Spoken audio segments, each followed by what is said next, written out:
An art exhibit that started earlier this year is having a special guest visit. Our reporter will have more on who it is.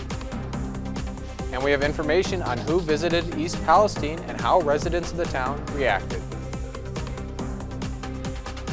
And we have the latest updates on the Alkmaar dough trial that took place earlier this week. And Sony has announced a new virtual reality adventure set in a galaxy far, far away. All this and more as TV2 News begins right now.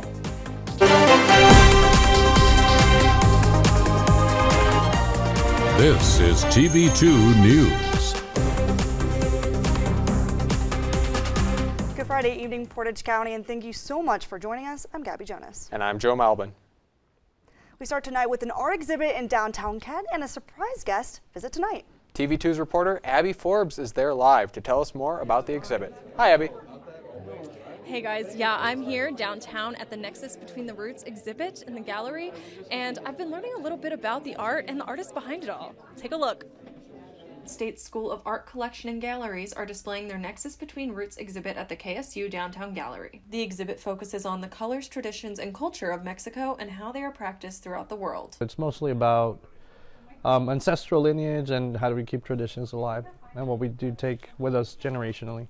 Over 30 works were collected for this exhibit, all made with a variety of printmaking techniques. You see a wide gamut from the religious to the political to the mix of the two to things that are none of those. This exhibit was organized and collected by El Paso, Texas-based artist Marco Sanchez, who conducted an artist talk in the Center for Visual Arts at noon on March 3rd.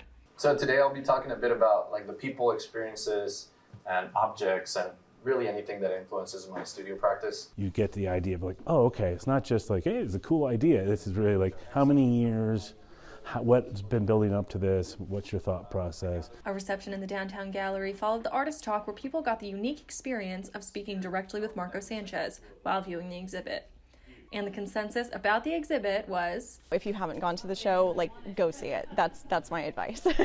I think you need to come out to see it in order to just kind of understand and appreciate the work and the people involved on both sides of the border and how that our stories are told individually. And the exhibit will remain open until March 18th. And not only is the exhibit still open, but this reception is still going on until 7 tonight. So you still have some time if you want to stop by, get some food, and look at the art. From Kent, I've been Abby Forbes for TV2 News.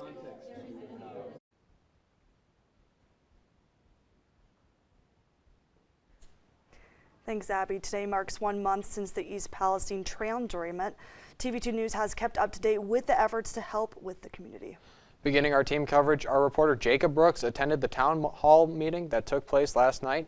He has more information about what was discussed. Hi, Jacob. Hi, guys. It has been a very long month for the people of the small town along the Pennsylvania border. And last night, for the first time since the derailment, the train company was in East Palestine for a town hall. What has the last month been like for you? Hell. Absolute chaos. A lot of unknowns, a lot of fear, a lot of anger. 1 month after a Norfolk Southern train carrying toxic chemicals derailed in East Palestine, residents gathered for a town hall on Thursday to get an update from officials. What we're trying to say tonight is that we're hearing you, that we are listening, that we are taking action. Those officials included a representative from Norfolk Southern. It marked the first time they agreed to meet with the public since the derailment. So we're sorry for what happened. The gentleman we have a plan. We have a plan to do that. We are sorry. We're very sorry. We feel horrible about it. However, the apology did not sit well with the vocal audience. Why are we here if you guys have no answers? Why are we here? Who lined up to ask questions. Has there been any talk about relocating people? There is not. Why is that? Whose call would that be? I don't know whose call that will be. Including one from an 11-year-old. What is a Superfund and is East Palestine a Superfund? I decided to go up there and I really didn't get my answer. The crowd also expressed frustrations about what's going on. Do I have to wait until I have the answer, or my kids are sick, or my grandkids are sick, before you guys are going to do anything? I'm begging you, by the grace of God, please get our people out of here. Yes. And do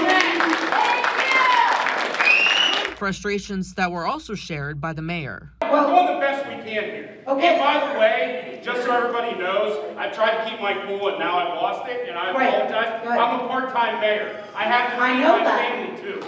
I understand. This auditorium was filled with residents who say they are concerned for their health and frustrated by what they say are a lack of answers from officials. I've called every number that there is because I've lost my job over this and I have all the time in the world. It'd be nice for someone to take it straight on, you know, instead of divert. I still feel like we've got a lot of dodgy answers and dismissiveness from EPA and Norfolk especially. As officials continue to clean up the derailment site and monitor air and water, residents say more still needs to be done. I'd like them to help the people who are getting sick right now or explain it or get us, to a place that's safe until they have more answers about what's going on. The message from officials here was they are not leaving anytime soon. We're going to be here until this is made right. Southern said they are not going anywhere either. He said they signed a, quote, long lease at a church in the area where they'll be working on the aftermath of the derailment. I'm Jacob Brooks, TV2 News. Thank you, Jacob. Continuing our team coverage, we now turn to our other reporter, Michael Neenan, with updates on how government officials are getting involved with the East Palestine trail derailment as well. Hi, Michael. Good evening, Portage County. With residents returning to their homes in East Palestine, government officials are looking to provide solutions to prevent a similar disaster in the future.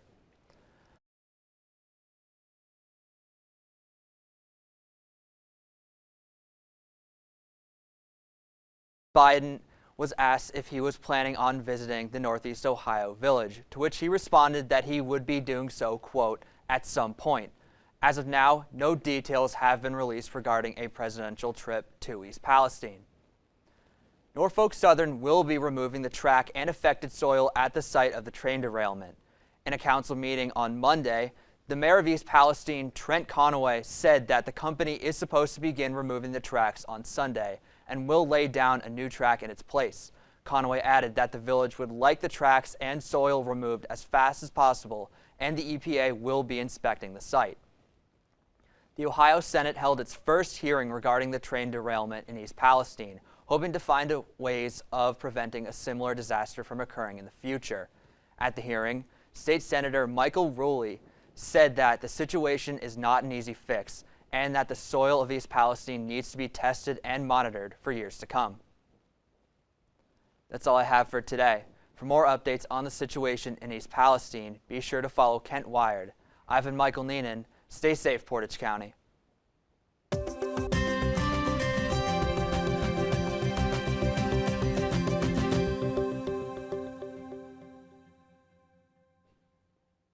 Hello, Portage County in Northeast Ohio. Hope you're having a nice day out there. I'm TV2 weather anchor Odin Amador-Gorby with your Friday evening weather forecast. Currently in Kent right now, we have been experiencing this deluge of rain today. It has been raining out there all day today. I was really out there walking in it. It was like raining and windy. Felt like a hurricane out there. Let's just put it that way. But it's 40 degrees out there. Feels like 30 out there. And with a dew point at 35, winds moving west at 20 miles per hour. But keep in mind that some of these gusts can be a little higher. There's been reports of wind gusts almost up to 50 miles per hour today. So yeah, it is definitely going to be windy out there. In fact, there will be a wind advisory being issued tomorrow for high wind gusts. Visibility at 10 miles. So it's definitely a very blustery, very cold and wet evening out there. And as we look across Northeast Ohio right now, we are dealing with temperatures in the lower 40s tonight. Kent at 40, 42 in Cleveland, 38 in Sandusky, 40 in Mansfield, 41 in Worcester, Canton at 40. It is definitely a cold evening out there, but it's not cold enough to snow, thankfully. So that won't be an issue for tonight. But as we look towards your hour-by-hour forecast, we will be dealing with rain showers tonight towards your 7 o'clock with 41 degrees. It'll be windy out there for sure.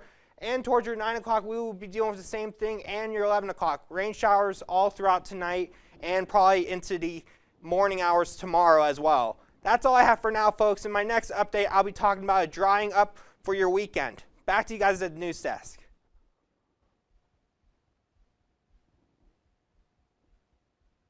Thank you, Odin. After waiting 60 years, today 83-year-old veteran Colonel Paris Davis was awarded the nation's highest honor, the Medal of Honor, by President Biden himself after his bravery during the Vietnam War. Paris was one of the first black officers to lead the special forces in combat, risking his life to save his fellow troops during the war. He says he is overwhelmed with gratitude for his blue ribbon he has received. And motorists will soon have to stop at a Mantua Center road when traveling from State Route 82 in Mantua Township. The Ohio Department of Transportation announced this week that the intersection will be converted into a four-way stop on the morning of March 14th. Spokesperson for ODOTS Akron branch, Ray Marsh, said the message boards were placed along Route 82 in order to alert motorists to the upcoming change. And Akron officials say they are now cracking down on tire dumping after an estimated 3,000 tires have been dumped illegally on the city's roads, abandoned houses, and vacant lots. City Code Compliance Inspector Kathy Graves has been appointed by the mayor's office to help lead the city's cleanup. Residents who suspect someone who is illegally dumping rubber tires on the road or streets or vacant houses can call Akron Police's non-emergency line at 330-375-2181. And Streetsboro Police announced that their non-emergency lines went down during the late morning and early afternoon on Thursday. The emergency 911 lines are still open, and as of today, repairs have been made on the non-emergency line. And a woman in Akron lost $40,000 after being scammed after their cybersecurity software being canceled. Sylvia Newman fell into what police say is one of the most elaborate online scams they have ever seen. Akron Detective Troy Looney said that manipulating victims like Newman is unlikely, but should be taken seriously when first detected. Police and Secret Service have been able to refund Newman money, where she says she is forever grateful. And with Black History Month ending earlier this week, see how organizations on campus wrapped up this celebration this year. And what the judge had to say and the latest on the Alex Murdaugh trial, we have the updates. Welcome back. As Black History Month has ended, student organizations on campus found a way to end the celebration. That's right. TV2's very own Avery Savage has more on the story. Avery? That's right, guys. The College of Arts and Sciences teamed up with two Black student organizations on campus to organize a Black History Month event full of food, crafts, and a game of Jeopardy! The event wrapped up Black History Month events on campus. The College of Arts and Sciences collaborated with two organizations, Sister Circle and the Male Empowerment Network, to promote Black History Month and bring community between organizations of color on campus at the Clash of Orgs event. I personally just want people to learn more about the orgs and also participate in our community service activities and give back. The Sister Circle organization aims to uplift women of color professionally, emotionally, spiritually, and physically. The Clash of Orgs event brings organizations of color together to socialize and enjoy an evening of food, crafts, and games. Right now, this is my second year as co-director of community service and civic engagement. I really have a deep passion for helping people and just being able to provide services to people that don't have those. While Sister Circle works to empower women of color, the Male Empowerment Network, also known as MEN, promotes men of color on campus. We support men of color through what we call APS, which is academically, professionally, personally, and socially. The Clash of Orgs event gives the Male Empowerment Network the opportunity to talk with other campus orgs and learn more about the people involved. Just giving everybody the opportunity to network with faculty and other students alike. The event offered students a sense of community, but also provided help to the local community, including Kent Social Services and the King Kennedy Community Center. Every organization tonight is bringing canned goods. We're also making coloring books for children for Black History Month. We all have a job of serving within our community. But just because we serve within our community, that doesn't mean we don't know how to have fun. Stevenson says she hopes to have more events like this in the future and wants students to get involved in diverse campus organizations. You can learn more about how to get involved online at kent.edu/SMC. Reporting for TV2 News, I'm Avery Savage.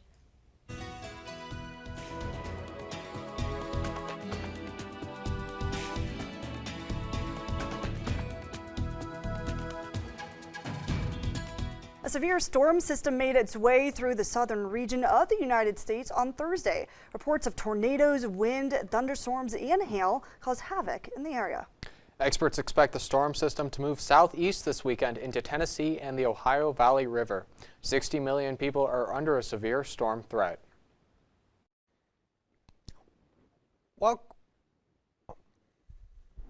Welcome back, everyone. Now here's a look at your statewide temperatures right now as we are dealing with 41 degrees in Akron, 45 in Columbus, 40 in Lima, 45 in Dayton, 54 in Cincinnati. It's definitely a colder evening out there as that storm system has definitely made the temperatures a lot cooler out there today for sure.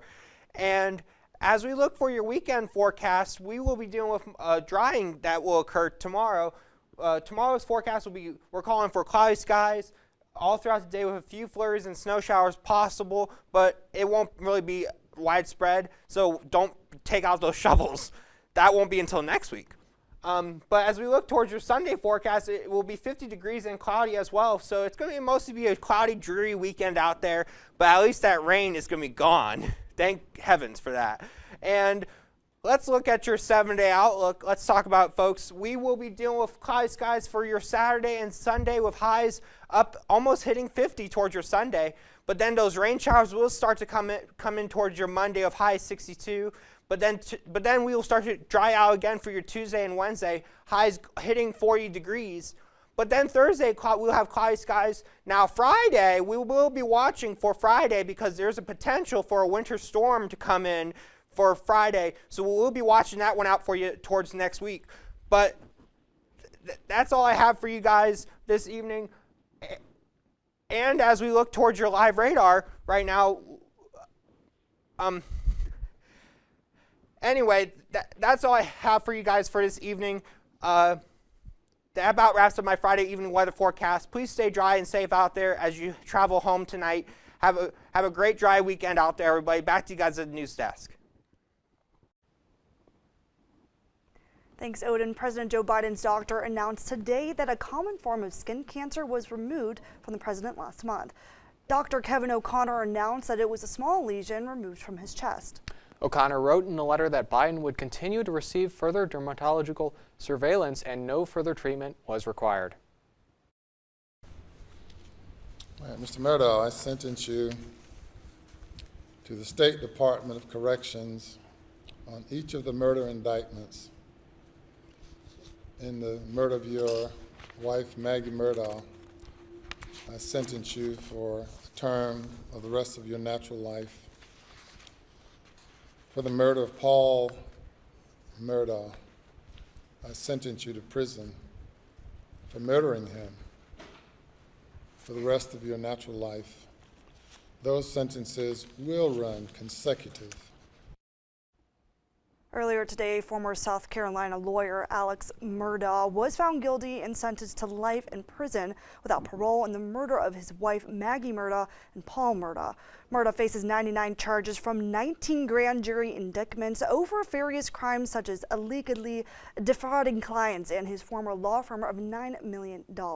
Prosecutors are said to have used phone calls, text messages, videos, and car navigation data to place Murdaugh at the scene of the crime where he now remains behind bars. And on Thursday, Tennessee Governor Mike Lee signed a bill into law that will restrict public drag shows in Tennessee.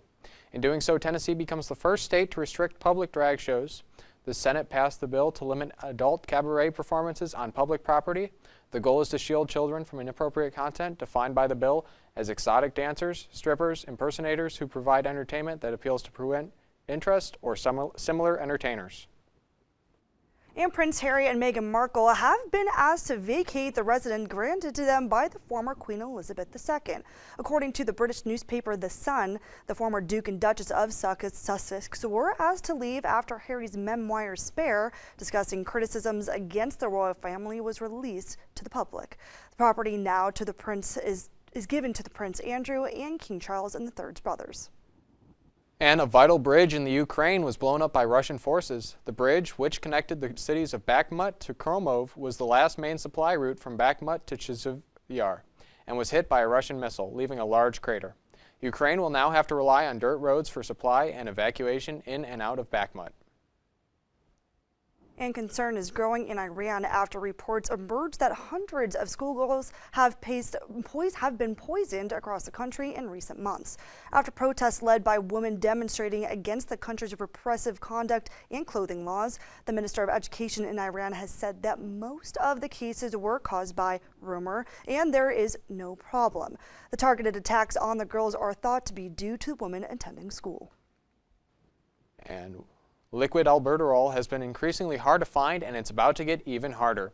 After filing for bankruptcy, the drug's manufacturer, Acorn, has shut down some of its facilities. The shortage of the drug, which is commonly used to treat people who have breathing problems, is causing issues in health centers across the nation. The shortage is causing an uptick in ER room check-ins, as well as causing hospitals to wait to discharge their patients. The FDA is currently looking into the situation. And from a classic boxing story to an upcoming Disney adaptation, find out what's new from Hollywood. Back to Kent as Akron comes to the MAC to take on Kent State. Stick around for the preview. And now, your TV2 Sports Report.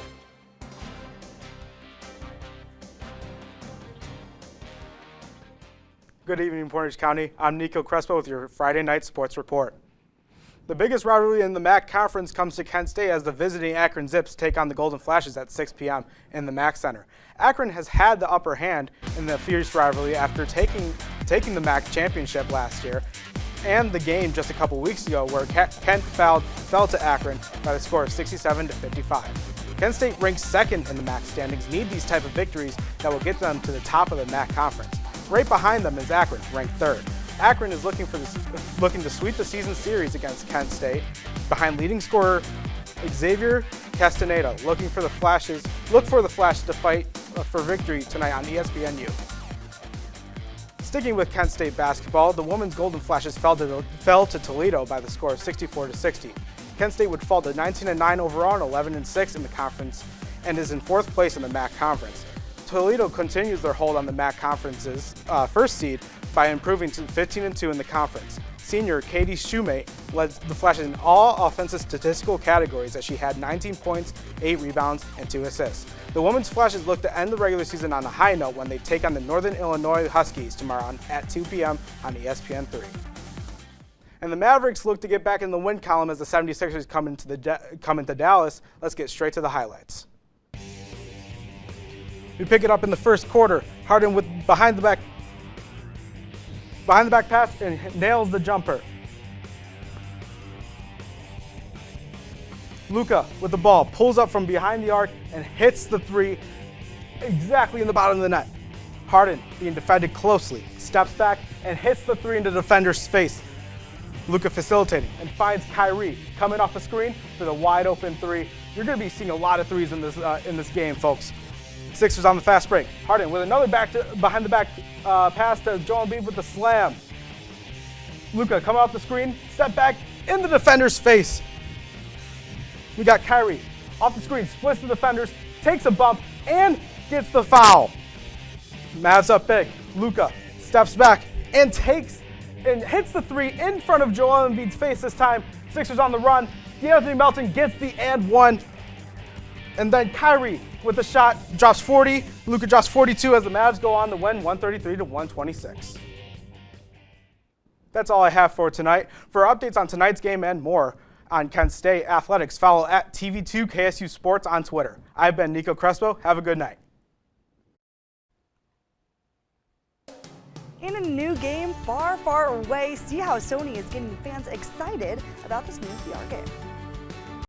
Well, in order to build anticipation for Sony's upcoming PlayStation VR 2 gaming headset, the company will be releasing a launch title from a galaxy far, far away. Star Wars Tales from the Galaxy's Edge will be releasing with the console inserting the player into the Star Wars galaxy. On top of Star Wars, the new headset will also be releasing a VR game from the world of the Horizon gaming franchise as another launch title. And Disney is looking to take a stab at a new movie based on popular theme park attraction. David Daniel has this and more in today's Hollywood Minute. Oh my God. Is anybody else seeing this? Yeah, I'm seeing it. Be careful. Death lurks around every corner. Disney has released the first teaser trailer for Haunted Mansion, its latest stab at a movie based on its classic theme park attraction. Prepare to be scared when it hits theaters July 28th. You made me something once, Doc. You can do it again.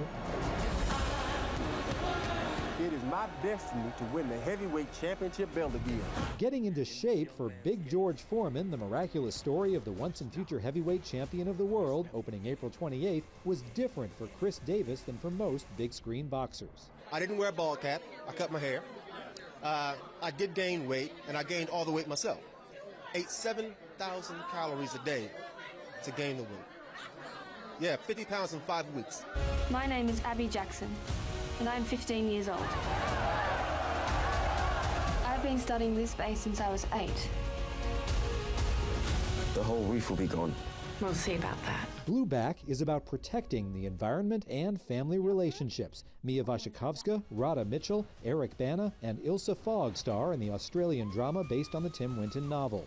Blueback is in theaters now. In Hollywood, I'm David Daniel. And that's all we have time for you today. Thank you for joining us. For updates on these stories and more, please visit our website, KentWire.com. And on social media at KentWired on all platforms. I'm Nico Crespo. I'm Odin Amador-Gorby. I'm Joe Malbin. And I'm Gabby Jonas. Have a great night.